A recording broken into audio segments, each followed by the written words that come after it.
Hi, I am ಪವಿತ್ರ ಮಲ್ಲಿಕಾರ್ಜುನ್. ಇವತ್ತಿನ session ಅಲ್ಲಿ ನಾನು ವರ್ಬ್ ಅನ್ನುವಂತಹ ಪಾರ್ಟ್ಸ್ ಆಫ್ ಸ್ಪೀಚ್ ನ 3ನೇ ಪಾರ್ಟ್ ಅನ್ನ ಮಾಡ್ತಾ ಇದ್ದೀನಿ. ಈವರೆಗೂ ನೋಡದೇ ಇರೋ ವಿಡಿಯೋಸ್ ಅನ್ನ ನನ್ನ ಲಿಂಕ್ ಅಲ್ಲಿ ಹೋಗಿ ನೋಡಿ. ಈ ವರ್ಬ್ ಅನ್ನುವಂಥದ್ದು ತುಂಬಾ ಇಂಪಾರ್ಟೆಂಟ್ ಟಾಪಿಕ್. ಯಾಕೆ ಅಂತಂದ್ರೆ ನಮಗೆ ಪ್ರತಿಯೊಂದು ಗ್ರಾಮರ್ ಟಾಪಿಕ್ಸ್ ಅನ್ನ ಬಿಡಿಸ್ಬೇಕಾದಾಗ ನಮಗೆ ವರ್ಬ್ ಬಗ್ಗೆ ನಾಲೆಡ್ಜ್ ತುಂಬಾ ಇಂಪಾರ್ಟೆಂಟ್ ಆಗುತ್ತೆ. ಡೈರೆಕ್ಟ್ ಇಂಡೈರೆಕ್ಟ್ ಆಗಿರ್ಬೋದು, ಆಕ್ಟಿವೈಸ್ ಪ್ಯಾಸಿವೈಸ್ ಆಗಿರ್ಬೋದು, ಇನ್ನು ಡಿಗ್ರೀಸ್ ಆಫ್ ಕಂಪ್ಯಾರಿಸನ್ ಆಗಿರ್ಬೋದು, ಈ ತರ ಎಲ್ಲಾ ಒಂದು ಗ್ರಾಮರ್ ಪಾಯಿಂಟ್ಸ್ ನ ಸಾಲ್ವ್ ಮಾಡೋದಕ್ಕೆ ನಮಗೆ ವರ್ಬ್ ಅನ್ನೋದು ತುಂಬಾ ಮೇನ್ ಕಂಟೆಂಟ್ ಆಗಿರುತ್ತೆ. ಸೊ ಕಾನ್ಸಂಟ್ರೇಟ್ ಫುಲ್ ಈ ವಿಡಿಯೋನ ನೋಡಿದ್ರೆ ನಿಮಗೆ ಒಂದು ಕಂಪ್ಲೀಟ್ ನಾಲೆಡ್ಜ್ ಸಿಗುತ್ತೆ ಅಂತಾನೆ ಹೇಳ್ಬೋದು. ಈ ವಿಡಿಯೋ ನಿಮ್ಗೆ ಇಷ್ಟ ಆದ್ರೆ ಲೈಕ್ ಮಾಡಿ, ಶೇರ್ ಮಾಡಿ, ಸಬ್ಸ್ಕ್ರೈಬ್ ಮಾಡಿ. ಇದೇ ಮೊದಲೇ ಬಾರಿಗೆ ನನ್ನ ವಿಡಿಯೋನ ನೋಡ್ತಾ ಇದ್ರೆ ಸಬ್ಸ್ಕ್ರೈಬ್ ಮಾಡೋದನ್ನ ಮರಿಬೇಡಿ. Let's start the class. Verb ನಾನು parts of speech introduction class ಮಾಡ್ಬೇಕಾದ್ರೆ ಹೇಳಿದ್ದೆ ವಾಟ್ ಈಸ್ ವರ್ಬ್ ಅಂತ ಹೇಳ್ಬಿಟ್ಟು. ಏನು ವರ್ಬ್ ಅಂತ ಅಂದ್ರೆ verb is an action word or state of being. Action and action word or state of being. Action word ಅಂತ ಹೇಳಿದ್ರೇನು? Actions ಅನ್ನ ತೋರಿಸುವಂತಹ ಡೈರೆಕ್ಟ್ ಆಕ್ಷನ್ಸ್ ಅನ್ನ, ನಮಗೆ ಅಲ್ಲಿ ಒಂದು ಕೆಲಸ ಆಗ್ತಿದೆ ಅಂತ ನೇರವಾಗಿ ಗೊತ್ತಾಗ್ಬೇಕು, ಆ ರೀತಿ ಇರುವಂತಹ ಆಕ್ಷನ್ಸ್ ಅನ್ನ ತೋರಿಸ್ಬೇಕು. ಅಥವಾ state of being. State of being ಅಂತ ಅಂದ್ರೇನು? ಇರುವಿಕೆಯನ್ನ ತೋರಿಸುವಂತದ್ದು. ಈ action word I am working. Working ಅನ್ನೋದು ಡೈರೆಕ್ಟ್ ಆಕ್ಷನ್ ಅಂತ ನಿಮಗೆ ಗೊತ್ತಾಗ್ತಿದೆ. ಆಮ್ ಅನ್ನೋದು ಹೆಲ್ಪಿಂಗ್ ವರ್ಬ್ ಆಗುತ್ತೆ. ವರ್ಕಿಂಗ್ ಅನ್ನುವಂಥದ್ದು ನಾನು ಏನೋ ಒಂದು ಕೆಲಸ ಮಾಡ್ತಿದ್ದೀನಿ ಅಂತ ನೇರವಾಗಿ ಹೇಳ್ತಿದ್ದೀನಿ, ಇದು ಆಕ್ಷನ್ ಅಂತ ಹೇಳಿ ನಿಮಗೆ ನೇರವಾಗಿ ಗೊತ್ತಾಗ್ತಿದೆ. ಮತ್ತೆ ಸ್ಟೇಟ್ ಆಫ್ ಬೀಯಿಂಗ್ ಅಂತ ಅಂದ್ರೆ ಏನು? I am A teacher. I am A teacher. ಈ ಸೆಂಟೆನ್ಸ್ ಅಲ್ಲಿ ಯಾವ್ಯಾವ ಪಾರ್ಟ್ಸ್ ಇದಾವೆ ನೋಡ್ರಿ.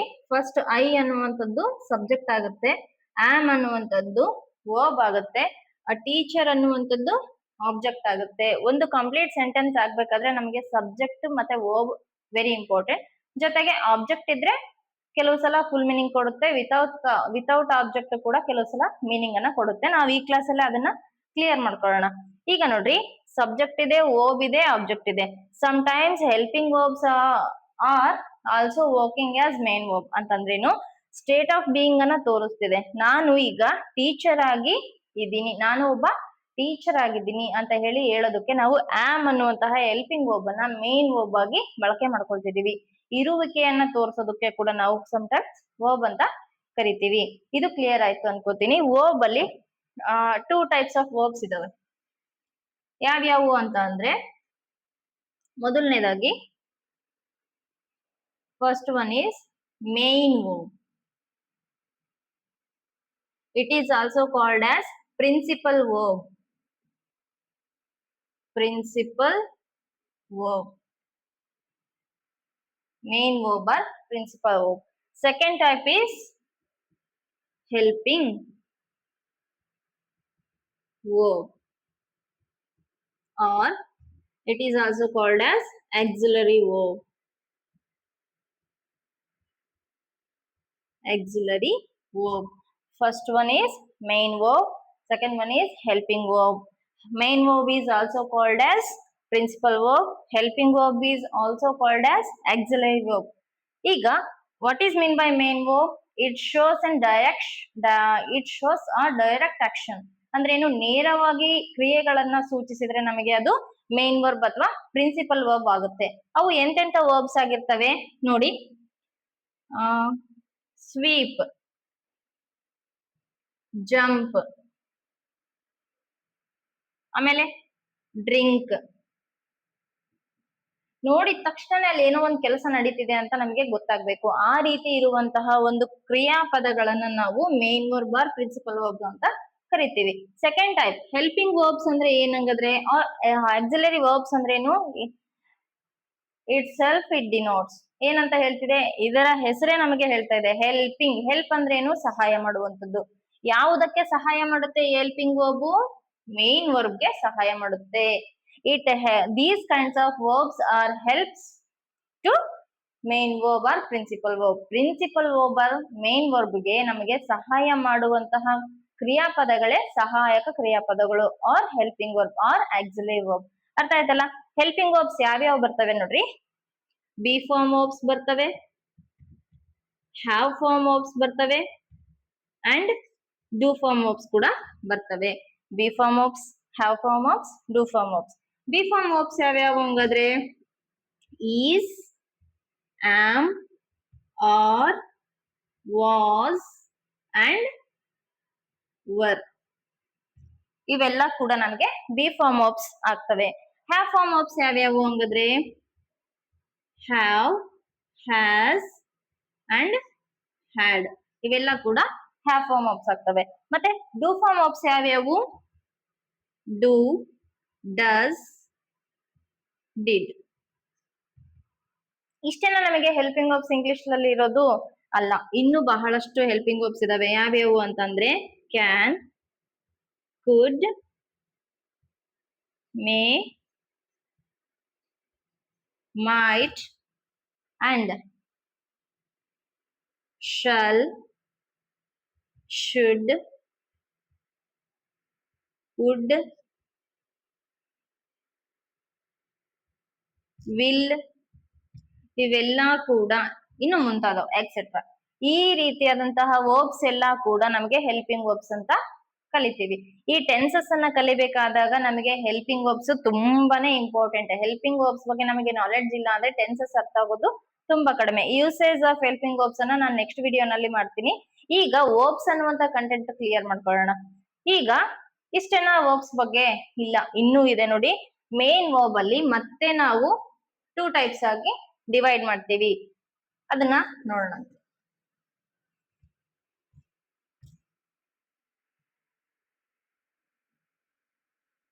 Main verb or principal verb. main verb or principal verb. There are 2 types of main verb or principal verbs. Which are they? ಯಾವ್ಯಾವು ನೋಡೋದಾದ್ರೆ first one is transitive verb. Transitive verb. Second one is intransitive. Intransitive. First one is intransitive verb. Second one is first one is transitive verb and second one is intransitive verb. ಯಾವ ರೀತಿ ಇರುವಂತಹ verbs ಅನ್ನ ನಾವು transitive, intransitive ಅಂತ ಹೇಳಿ ಕರಿತೀವಿ. Main ವರ್ಬೇ ಆಗಿರ್ತವೆ, direct actions ಅನ್ನ ತೋರಿಸುವಂತಹ ವರ್ಬ್ಸ್ ಆಗಿರ್ತವೆ. ಏನು ಡಿಫ್ರೆನ್ಸ್? ಮೇನ್ ವರ್ಬ್ಸ್ ಅಂದ್ರೆ ಮೇನ್ ವರ್ಬ್ಸ್ ಅಷ್ಟೇ ಅಲ್ವಾ? ಜಂಪ್, ಇದರಲ್ಲಿ ಏನಿದೆ ಡಿವೈಡ್ ಮಾಡ್ಲಿಕ್ಕೆ? ನೋಡೋಣ ಈಗ. What is transitive verb? These kinds of verbs must need object ಅಲ್ವಾ? Must need object. What is intransitive verb? These kinds of verbs are no need object. No need object. ನೋಡಿ, transitive, intransitive ಇದರ ಹೆಸರುಗಳೇ ಹೇಳ್ತಿದ್ದಾವೆ. Transitive ಅಂತಂದ್ರೆ object ಬೇಕು ಅಂತ ಹೇಳಿ.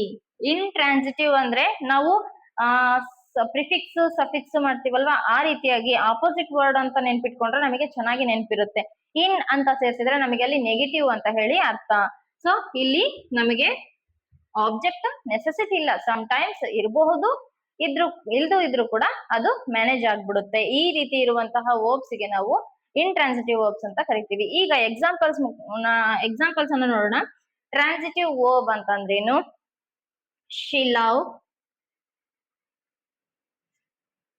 she loves animals. Okay, ಇವಾಗ ನೋಡಿ, transitive verbs ಗೆ ಎಕ್ಸಾಂಪಲ್ಸ್ ಅನ್ನ ತಗೊಂಡಿದ್ದೀನಿ ನಾನು. ಏನೇನ್ ಬರ್ದಿದ್ದೀನಿ? ಐ ಅಡ್ಮೈರ್ ಯುವರ್ ಕರೇಜ್, ಮತ್ತೆ I couldn't face him today. She loves animals. I admire your courage, ನಾನು ನಿನ್ನ ಕರೇಜ್ ಅನ್ನ ಒಪ್ಕೊಳ್ತೀನಿ ಅಥವಾ ಅಕ್ಸೆಪ್ಟ್ ಮಾಡ್ಕೊಳ್ತೀನಿ ಅಂತ ಹೇಳಿ ಅರ್ಥ. ಅಡ್ಮೈರ್ ಅನ್ನುವಂಥದ್ದು ಇಲ್ಲಿ ವರ್ಬ್ ಆಗುತ್ತೆ. ನೋಡಿ, ನಾವು ವರ್ಬ್ ಅನ್ನುವಂತಹ ಕಂಟೆಂಟ್ ಅನ್ನ ಡಿಸ್ಕಸ್ ಮಾಡ್ತಿದೀವಿ. ನಮ್ಮ ಕಾನ್ಸಂಟ್ರೇಷನ್ ವರ್ಬ್ ಮೇಲೆನೆ ಇರ್ಬೇಕು. Next, I couldn't face him today. ಇದರಲ್ಲಿ ವರ್ಬ್ ಯಾವ್ದಾಗುತ್ತೆ? ಫೇಸ್ ಅಂದ್ರೆ ಮುಖ ಆಗಲ್ಲ, ಫೇಸ್ ಅಂದ್ರೆ ಎದುರಿಸೋದು ಅಂತ ಹೇಳಿ ಅರ್ಥ. Next, she loves animals. ಅವಳು ಅನಿಮಲ್ಸ್ ಅನ್ನ ಇಷ್ಟಪಡ್ತಿದ್ದಾಳೆ. ಇದರಲ್ಲಿ ಏನಿದೆ ಟ್ರಾನ್ಸಿಟಿವ್ ಅಂತ ಕರೀಲಿಕ್ಕೆ ಅಂತ ಹೇಳಿದ್ರೆ, ಇಲ್ಲಿ ನೋಡ್ರಿ, ಅಡ್ಮೈರ್, ಫೇಸ್, ಲವ್ಸ್ ಅನ್ನುವಂಥದ್ದು ಈ ಸೆಂಟೆನ್ಸ್ ಅಲ್ಲಿ ಇರುವಂತಹ ವರ್ಬ್ಸ್ ಆಗಿದಾವೆ. ಇವು ಎಂತ ವರ್ಬ್ಸ್ ಆಗಿದಾವೆ? ಟ್ರಾನ್ಸಿಟಿವ್ ವರ್ಬ್ಸ್ ಆಗಿದಾವೆ. ಇವನ್ನ ಹೆಂಗೆ ಟ್ರಾನ್ಸಿಟಿವ್ ಅಂತ ಹೇಳಿ ಕರಿತಿದೀವಿ ನೋಡಿ. ಇವಾಗ ನಾನು ಆಬ್ಜೆಕ್ಟ್ ಪ್ಲೇಸ್ ಅಲ್ಲಿ ಇರೋದನ್ನ ಎಕ್ಸಿಟ್ ಮಾಡ್ತೀನಿ. ಈಗ ನೋಡಿ, ಐ ಅಡ್ಮೈರ್, ನಾನು ಒಪ್ಕೊಳ್ತೀನಿ. ಏನನ್ನ ಒಪ್ಕೊಳ್ತೀನಿ? ಕ್ಲಾರಿಟಿ ಬೇಕಲ್ವಾ? ಕ್ಲಾರಿಟಿಯನ್ನ ಹೇಳದಾಗ ಮಾತ್ರ ನಮಗೆ ಅದು ಇಂಟ್ರಾನ್ಸಿಟಿವ್ ಆಗುತ್ತೆ. ಆದ್ರೆ ನಮಗೆ ಈ ಅಬ್ಜೆಕ್ಟ್ ಇಲ್ದಂಗೆ ನಮಗೆ ಈ ಒಂದು ವರ್ಬ್ ಕಂಪ್ಲೀಟ್ ಮೀನಿಂಗ್ ಅನ್ನ ಕೊಡ್ತಾ ಇಲ್ಲ. ಅದಕ್ಕೆ ನಾನು ಹೇಳಿದ್ದು must need object. These kinds of verb accepted ಯಾವುದು ಆಬ್ಜೆಕ್ಟ್ ಅನ್ನ ಎಕ್ಸ್ಪೆಕ್ಟ್ ಮಾಡ್ತವೆ. ಆಬ್ಜೆಕ್ಟ್ ಇಲ್ಲ ಅಂತಂದ್ರೆ ಇವು ಟ್ರಾನ್ಸಿಟಿವ್ ವರ್ಬ್ಸ್ ಆಗಲ್ಲ. ಅರ್ಥ ಆಯ್ತಲ್ಲ? I admire your courage. ನಾನು ನಿನ್ನ ಒಂದು ಧೈರ್ಯವನ್ನ ಒಪ್ಕೊಳ್ತೀನಿ, ರಿಸೀವ್ ಮಾಡ್ಕೊಳ್ತೀನಿ ಅಂತ ಹೇಳಿ ಅರ್ಥ.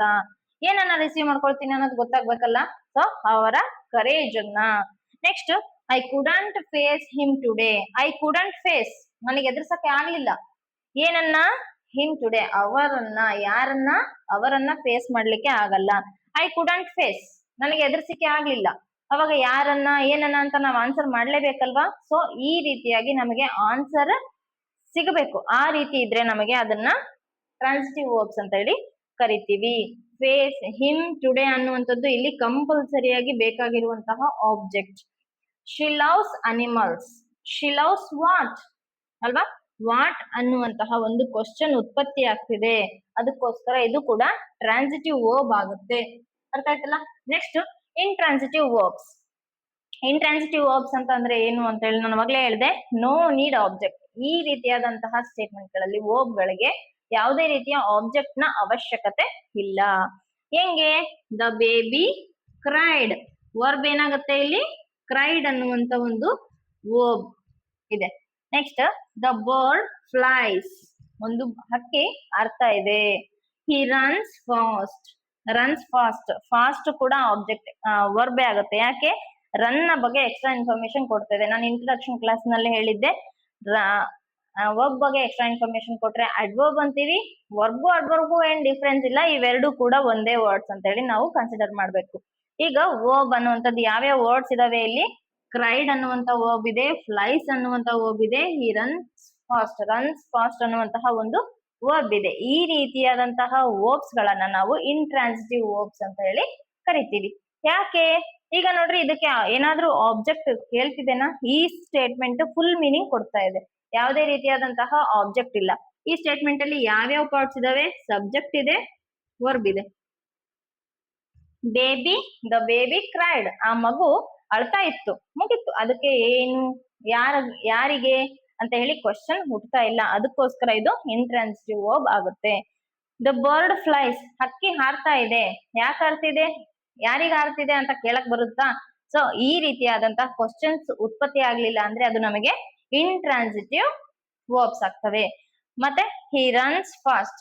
ಅವನು ತುಂಬಾ ಜೋರಾಗಿ ಓಡ್ದ ಅಂತ ಹೇಳಕ್ಕೆ. ಅದಕ್ಕೆ ನಾವೇನಂತ ಕರಿಬೇಕು? Intransitive verbs. ನೀವು ಒಂದೇ ನೆನ್ಪಿಟ್ಕೊಳ್ರಿ, ಟ್ರಾನ್ಸಿಟಿವ್ ಅಂಡ್ ಇಂಟ್ರಾನ್ಸಿಟಿವ್. ಇನ್ ಅಂತಂದ್ರೆ ಅದು ನೆಗೆಟಿವ್ ಅಂತ ಅರ್ಥ ಮಾಡ್ಕೊಳ್ರಿ. ನೋ ನೀಡ್ ಆಬ್ಜೆಕ್ಟ್, ಅಲ್ಲಿ ಆಬ್ಜೆಕ್ಟ್ ಬೇಕಿಲ್ಲ. ಮತ್ತೆ ಮಸ್ಟ್ ನೀಡ್ ಆಬ್ಜೆಕ್ಟ್. ಟ್ರಾನ್ಸಿಟಿವ್ ಅಲ್ಲಿ ಮಸ್ಟ್ ನೀಡ್ ಆಬ್ಜೆಕ್ಟ್ ಇದ್ರೇನೆ ಆ ಸ್ಟೇಟ್ಮೆಂಟ್ ಫುಲ್ ಮೀನಿಂಗ್ ಅನ್ನ ಕೊಡುತ್ತೆ. ಇಲ್ಲ ಅಂದ್ರೆ ಅದು ಫುಲ್ ಮೀನಿಂಗ್ ಕೊಡಲ್ಲ, ಅರೆ ಬರೆ ಆಗುತ್ತೆ. ಇಷ್ಟು. ನೆಕ್ಸ್ಟ್, ನಾವ್ ಈಸಿಯಾಗಿ ಕಂಡುಹಿಡಿಬೇಕು ಟ್ರಾನ್ಸಿಟಿವ್ ಮತ್ತೆ ಇಂಟ್ರಾನ್ಸಿಟಿವ್ ಅನ್ನ ಅಂತಂದ್ರೆ ಏನು. ಈಗ ನೋಡ್ರಿ, ಒಂದು ಸಬ್ಜೆಕ್ಟ್ ಇರುತ್ತೆ, ವರ್ಬ್ ಇರುತ್ತೆ. ನೋಡ್ರಿ, ಸಬ್ಜೆಕ್ಟ್ ಇದೆ, ವರ್ಬ್ ಇದೆ, ಆಬ್ಜೆಕ್ಟ್ ಇದೆ. ಈಗ ನಾವು ಆಬ್ಜೆಕ್ಟ್ ಅನ್ನ ಕನ್ಸಿಡರ್ ಮಾಡೋದ್ ಬೇಡ. ಈಗ ಒಂದು ಕ್ವಶನ್ ಹಾಕೋಣ. ಶಿ ಲವ್ಸ್ ವಾಟ್ ಅಂತ ಹಾಕಿದೆ. ಈ ಕ್ವಶನ್ ಗೆ ಆನ್ಸರ್ ಬರ್ತಿದೆನಾ? ಬರ್ತಿದೆ. ಅದಕ್ಕೋಸ್ಕರ ಇದು transitive. If you get answer, if what are whom ಅಂತ ಹಾಕ್ಬೇಕು. ಹೂಮ್ ನೋಡಿ, ಈ ಟ್ರಾನ್ಸಿಟಿವ್ ವರ್ಬ್ಸ್ ಅನ್ನ ಇಂಟ್ರಾನ್ಸಿಟಿವ್ ವರ್ಬ್ಸ್ ಅನ್ನ ಕನ್ಸಿಡರ್ ಮಾಡೋದು ತುಂಬಾ ಈಸಿ. ಆ ಟ್ರಿಕ್ಸ್ ಏನು ಅಂತಂದ್ರೆ, ಶಿ ಲವ್ಸ್ ವಾಟ್ ಅಂತ ಹಾಕ್ಬೇಕು. ಅದಕ್ಕೆ ಆನ್ಸರ್ ಏನಾದ್ರು ಬಂದ್ರೆ, if you get answer, these kinds of verbs are called transitive verbs. Transitive verbs. If you not get answer, if you do not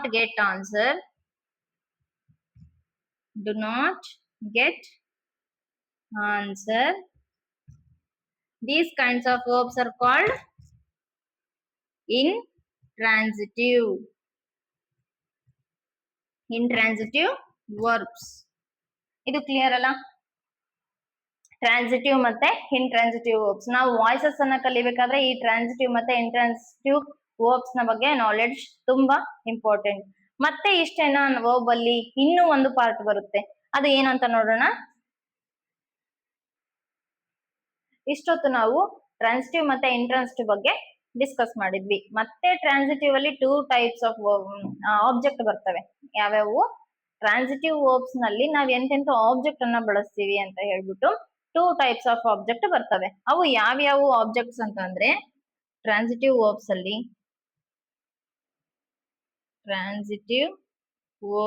ನಲ್ಲಿ 2 ಟೈಪ್ಸ್ ಆಫ್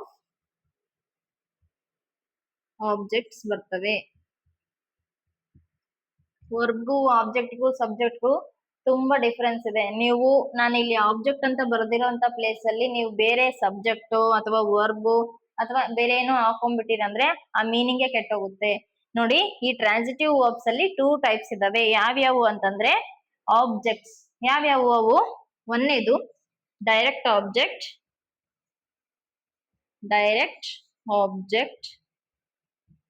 ಇನ್ನೊಂದು ಇಂಡೈರೆಕ್ಟ್ ಆಬ್ಜೆಕ್ಟ್.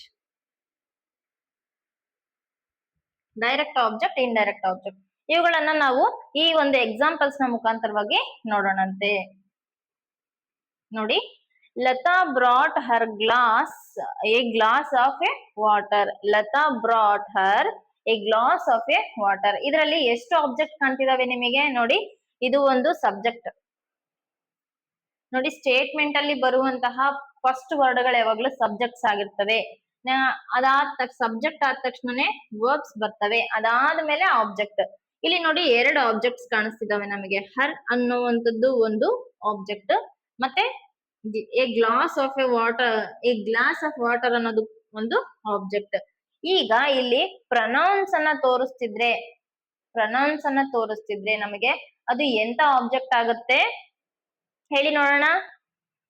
ಇಂಡೈರೆಕ್ಟ್ ಆಬ್ಜೆಕ್ಟ್ ಆಗುತ್ತೆ. ಯಾಕೆ indirect object ಅಂತ ಕರೀತಿದೀನಿ ಅಂದ್ರೆ, Lata brought ಅಂತಂದ್ರೆ ನಮಗೆ ತಗೊಂಬಂದ್ಲು, ಏನ್ ತಗೊಂಬಂದ್ಲು ಅಂತ ಗೊತ್ತಾಗಲ್ಲ.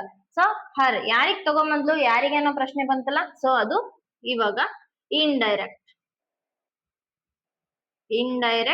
ಆಬ್ಜೆಕ್ಟ್. ಡೈರೆಕ್ಟ್ ಆಬ್ಜೆಕ್ಟ್ ಯಾವುದು ಹಂಗಾದ್ರೆ?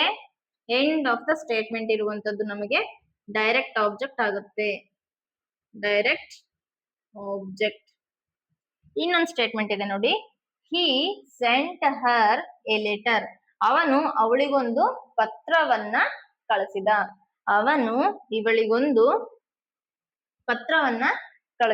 ನೋಡಿ, ಹರ್ ಅನ್ನುವಂಥದ್ದು ಒಂದು ಇಂಡೈರೆಕ್ಟ್